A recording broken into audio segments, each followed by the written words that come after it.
Hello, hello. Ayan, natapos na kami nagbayad ng Meralco, nagbayad ng internet. Ano pa ba yung binayaran mo? Wala lang kami nagbayad sa aming Maynilad kasi wala kaming dalang resibo. Ayan. Hello, hello, hello. How are you? Kumusta kayo dyan? So, ngayon, ang ating pahula ngayon ay ito. Pero I know, hindi nyo to alam dahil, I don't know ha, sa iba, kung alam nila ito ngayon. Sige, pahulaan ko kung nasaan ako ngayon. Ayan, hi, hello. Kumusta kayo? Tapos na rin, andyan yung ano ni Efren. Kasi baka sasabihin na naman ni Efren, di pa ako na-text. Nag-send na sa'yo? Ano ko lang, i-picturean ko lang para ma-forward ko kay Efren ang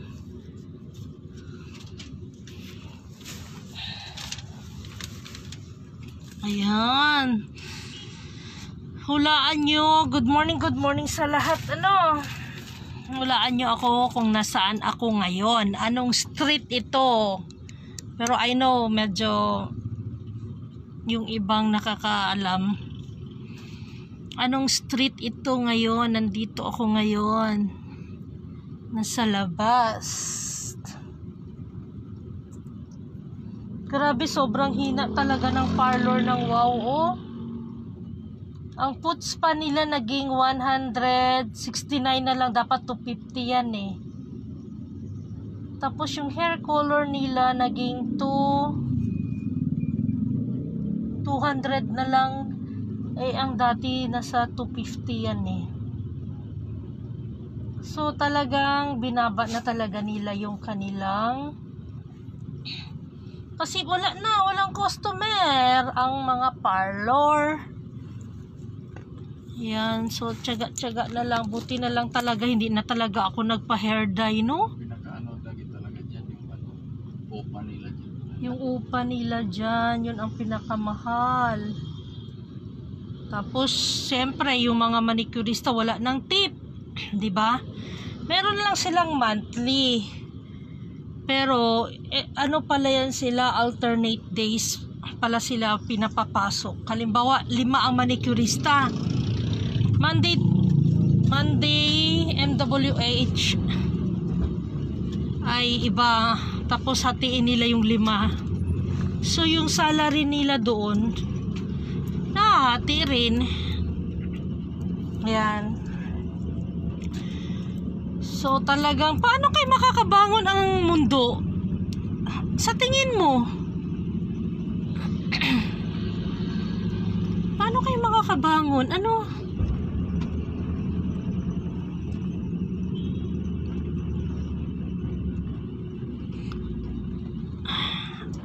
Nakakahirap ng buhay, hirap ng buhay talaga, as in, paano kayo tayo makakabangon sa ganitong klaseng pandemya?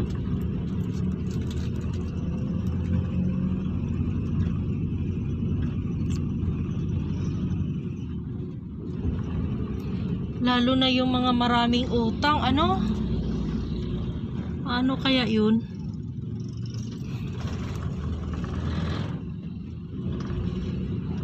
Dati ang Starbucks na yan, puno yan. Kuha mo ng pera dyan. Ay, andito. Na ano mo na to? Na paano kaya tayo makaka-move on sa isang, ito parang sinira, ito ni-renovate?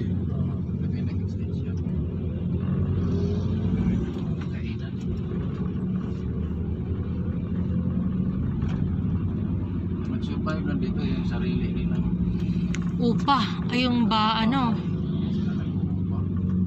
ito upa ba ito, sarili na to?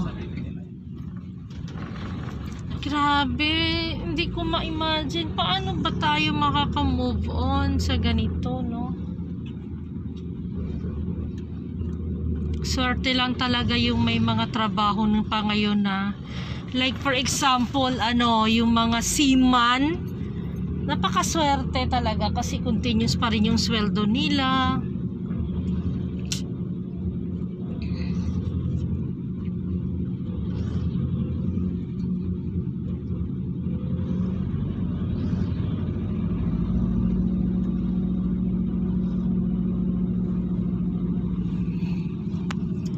Hello, kumusta kayo? Kumusta kayong lahat?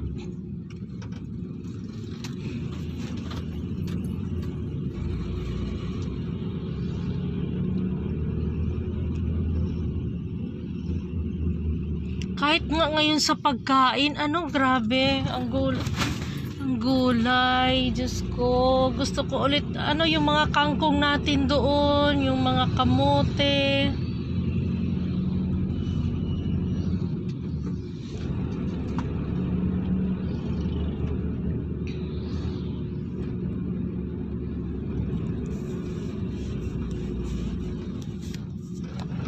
Swerte na lang talaga yung may mga basic, nagma-monthly pa rin ngayon na tuloy-tuloy pa rin ang kanilang trabaho.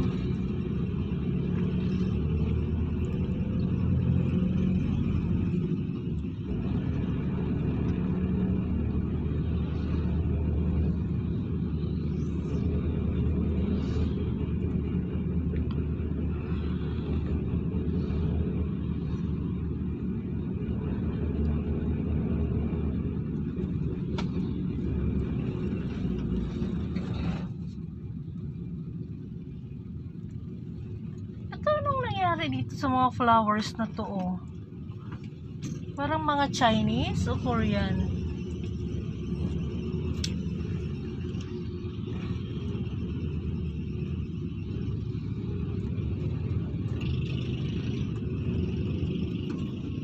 Dati-rati ang saya ng mga lugar dito. Ang saya ng mga lugar.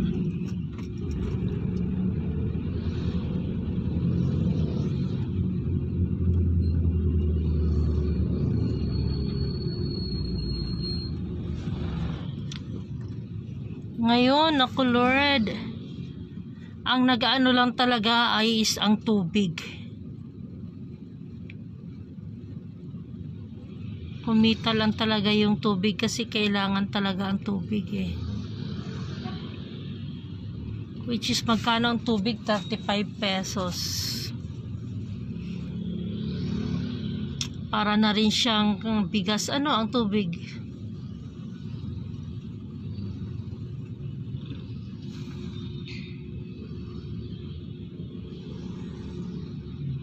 Kumita ng gusto ang mga refilling station.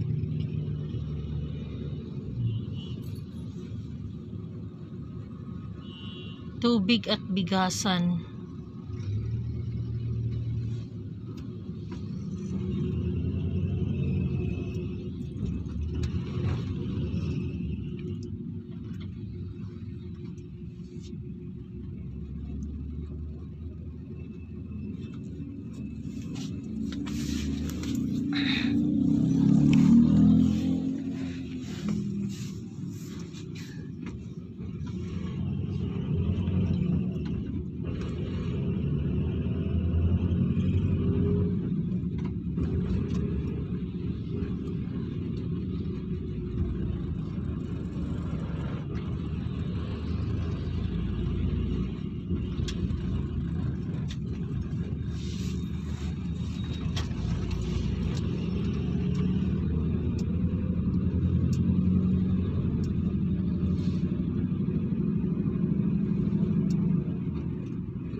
Ayan, nilibot ko kayo dito sa loob ng BF Homes. Ito yung loob ng BF Homes. Kami ay pupunta lalabas ng BF Homes. Ito, may dito. Hi Rose! May tapan! Nagbayad ako Rose ng Meralco bill ko saka aking PLDT internet.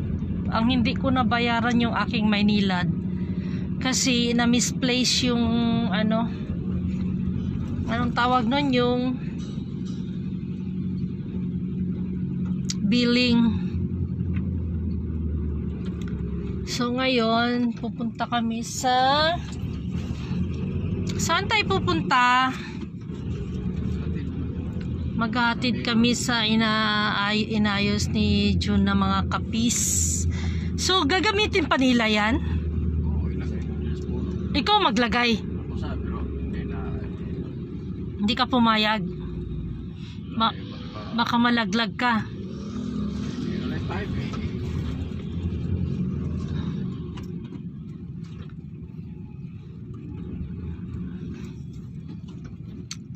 So yung service mo papunta doon, ano mo yan sa kanila kasi free delivery, delivery charge.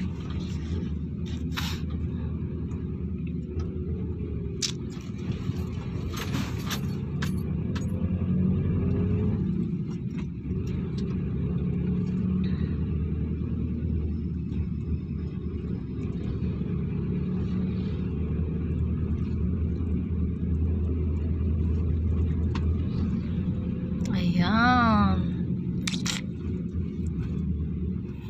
Ito palagay ko ito kay Bongo yan. Puro lang nahinto. Siguro mag-active yan by last month of 2021 ng December yan or November yan, magiging open ulit yan ng kanyang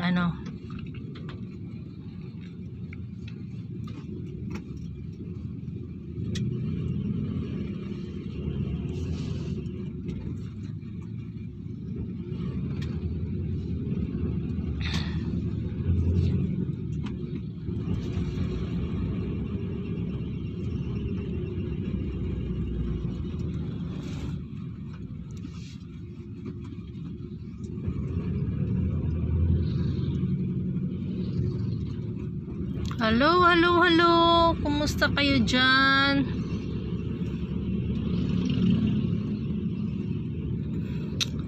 Iniikot ko kayo dito na kami sa may Tahanan Village na kami. Sino familiar sa Tahanan Village? Yan, ito Tahanan Village yan o yan. Yan. Mga ibang personality dyan nakatira.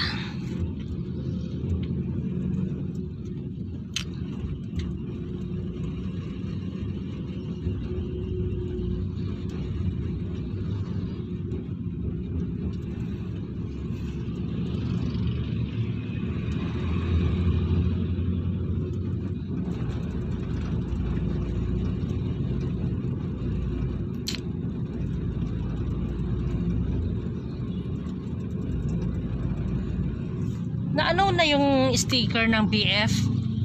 Naibigay mo na kay Leia? Pero hindi pa nabigay ang sticker. Kailan daw? Sinasabit mo ng patulong. Kahapon yan. Wala naman. Wala pa mayroon. Bumalik. Nag-order ako ng beef from Tagaytay. Ang bulalo niya is 300 pesos per kilo. Mura na no, di ba? Tapos yung laman niya is 350. Bulalo ay beef yun, laman. Nag-order ako bukas niya i-deliver. From Tagaytay daw, try natin.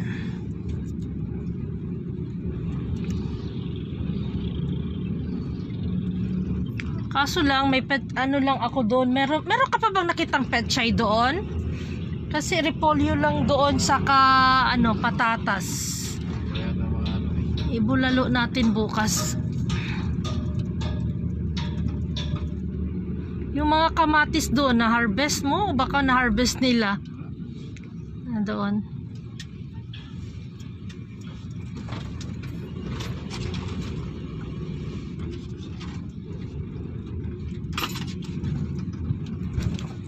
No face mask, no entry. Ayan. Nandito kami sa isang subdivision. Ganda ng pagkagawa ng bahay niya, oh. Saka ito. Yung kanilang bakod may kuryente. Bawal ang sumampa ng bakod kung hindi makukuryente sila.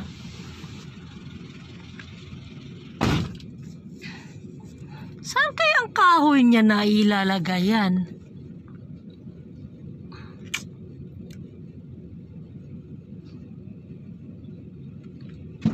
Saan ang kahoy na ilalagay? Puno yan sa harapan? Ilalagay daw yung kapis. Ilalagay sa likod. So paano makikita ng tao sa likod yung kapis na yan? Pati yan pala kasama yan? Ha? Yan, pati yan kasama? Oo, wala naman problema. So yan din, wala din problema yan. Saan? Bakit di nasama? Yan, magkano din yan? Tingnan natin si Jun, ha.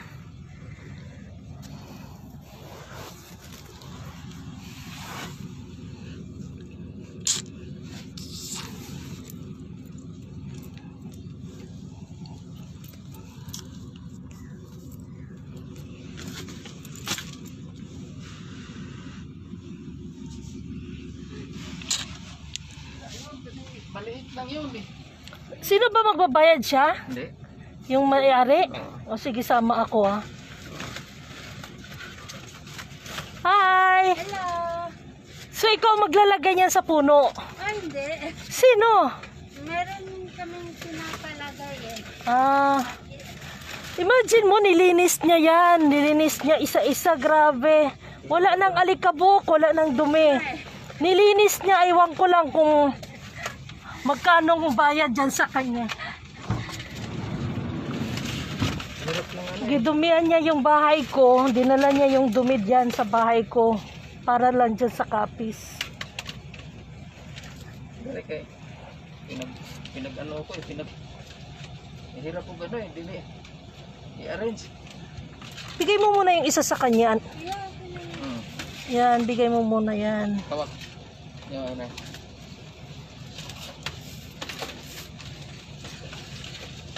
Buhol-buhol eh.